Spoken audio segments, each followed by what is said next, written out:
A continuación, por el Grupo Parlamentario Socialista, tiene la palabra don Pedro Casares. Muchas gracias, presidente. Muchas gracias también, gobernador. Bienvenido a esta Comisión de Economía, en esta ocasión, para su comparecencia con motivo del informe anual de la entidad para el año 2024. Me gustaría empezar mi intervención agradeciendo el extraordinario trabajo de los profesionales del Banco de España, muy cualificados, que hacen siempre un trabajo muy bueno. Qué importante, lo decía usted, señor gobernador, la calidad de los análisis y de las instituciones. Y, señor gobernador, su comparecencia es un buen momento para que podamos, entre todos, analizar la evolución de la economía española, sus previsiones y también el contexto en el que se producen.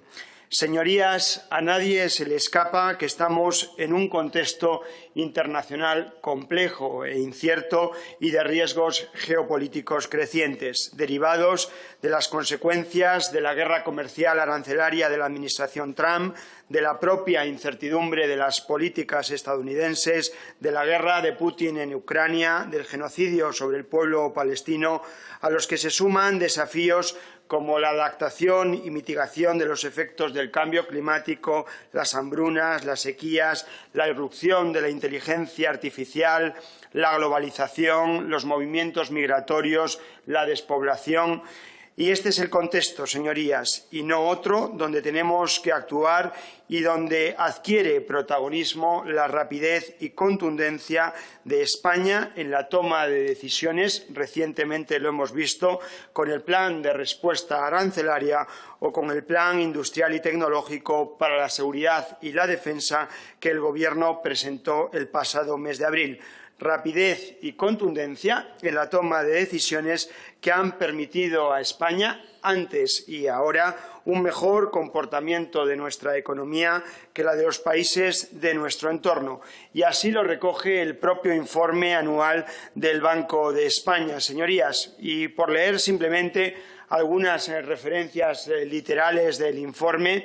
la economía española mostró un notable dinamismo en 2024, registrando un crecimiento del PIB mayor que el del resto del área euro y por encima de lo esperado a principios de este año. El empleo ha seguido avanzando a un ritmo robusto en 2024 y en los primeros meses de 2025, en un contexto en el que se redujeron de forma apreciable tanto la tasa de paro como la tasa de temporalidad, o los indicadores de productividad han mostrado un desempeño más favorable en España que en el resto de la Unión Económica Monetaria, tanto en 2024 como en el conjunto del periodo 2019-2024, o la capacidad de financiación de la economía española aumentó nuevamente en 2024, alcanzando su máximo histórico desde 1995, al tiempo que la posición deudora neta de la nación volvió a descender. Estas son solo algunas de las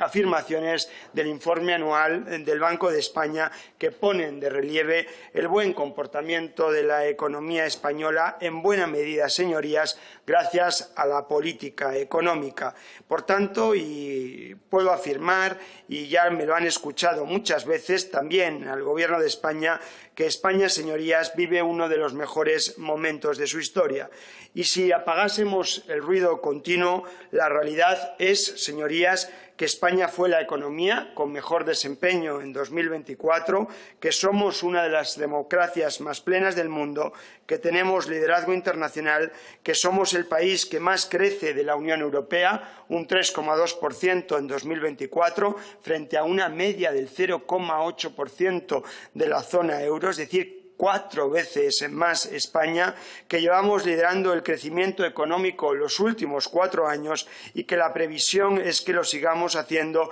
en 2025 y 2026, según la OCDE, el FMI o el propio Banco de España. La propia Comisión Europea estimaba que íbamos a crecer este año un 2,6%, el doble que la Unión Europea.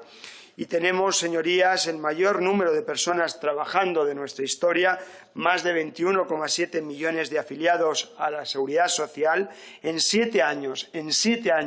la economía española ha creado 2,8 millones de empleos y de mayor calidad. Tenemos el nivel de desempleo más bajo de los últimos 17 años. El paro se sitúa por debajo de los 2,5 millones de personas en un país que ha llegado a tener con Rajoy más de 6 millones de desempleados, y nunca había habido tantas mujeres trabajando en España, con 10,3 millones de mujeres afiliadas a la Seguridad Social. Y se ha reducido, sí, la temporalidad, con un récord de trabajadores indefinidos de 15,2 millones de personas. Y España, señorías, ha creado el 40% de todo el empleo que se crea en la Unión Europea. O seguimos reduciendo la inflación, que está ya por debajo del 2%, en el 1,9%, y seguimos reduciendo el déficit público a pesar de los esfuerzos extraordinarios que como país hemos hecho y seguimos haciendo. Y también la deuda pública, que se situó al cierre del año 2024 en el 101,8%, habiendo llegado a superar el 124% en 2021. Es decir, estamos más de 20 puntos por debajo en ese compromiso firme del Gobierno de España con la sostenibilidad de las cuentas públicas. Y esta es la realidad de la economía española, que recoge en buena medida el informe anual del Banco de España. Un informe anual, y me gustaría dedicarle unos minutos también, señor gobernador, que se centra también en el principal problema que hoy tienen muchos ciudadanos españoles en ese apartado, en ese recuadro de las dinámicas recientes en el mercado de la vivienda.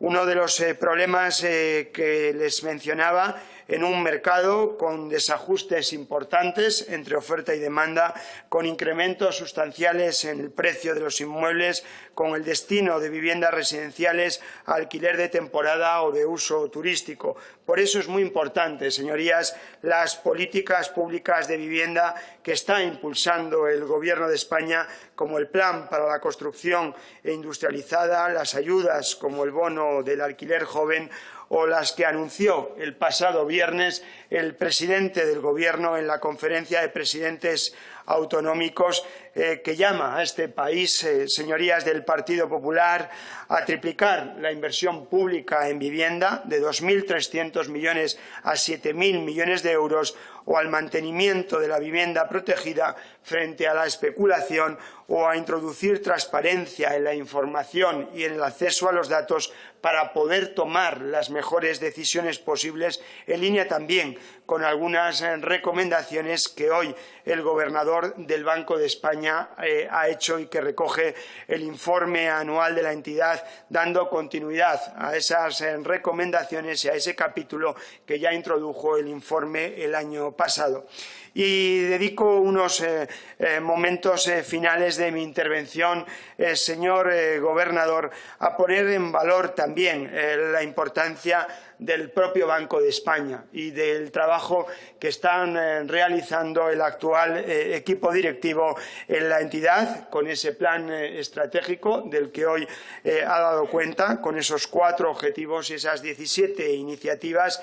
señorías, con el fin claro de mejorar la organización interna del banco, de contar con los medios tecnológicos más avanzados al servicio del propio Banco de España, con mejorar la formación y la gestión del talento y del equipo humano de la entidad, con esos excelentes profesionales que necesitan seguir formándose para mejorar también sus capacidades y el trabajo que hacen, y algo que es muy importante, en línea con lo que el Banco de España ya venía trabajando con el gobernador anterior, que es una mayor transparencia, una mayor rendición de cuentas y acercar el banco a la sociedad. Creo creo que esto, señorías, en lugar de generar ruido sobre el papel de las instituciones públicas, nos tendría a todos que interpelar para que trabajemos conjuntamente en la medida en la que desde esta casa, desde el Congreso de los Diputados, también podamos colaborar en todas esas actuaciones, señor gobernador, que están haciendo desde el Banco de España. Yo termino agradeciendo nuevamente el trabajo, en definitiva, que hacen los profesionales de la entidad y que hoy usted tiene el orgullo y el privilegio de dirigir, como es el Banco de España, y sobre todo poniendo en valor que informes como el informe anual de la entidad y toda la estadística pública que el banco hace es, en definitiva, para mejorar la transparencia, la rendición de cuentas y también tener información mejor que nos permita a nosotros, a esta casa, a los dirigentes públicos, tomar las mejores decisiones posibles. En definitiva, simplemente, señor gobernador, agradecer su trabajo y que cada vez que se le llama esté también en esta casa, en el Congreso de los Diputados. Muchas gracias. Muchas gracias, señor Casares. Para concluir el primer turno de los grupos parlamentarios, tiene la palabra por el Grupo Parlamentario Popular.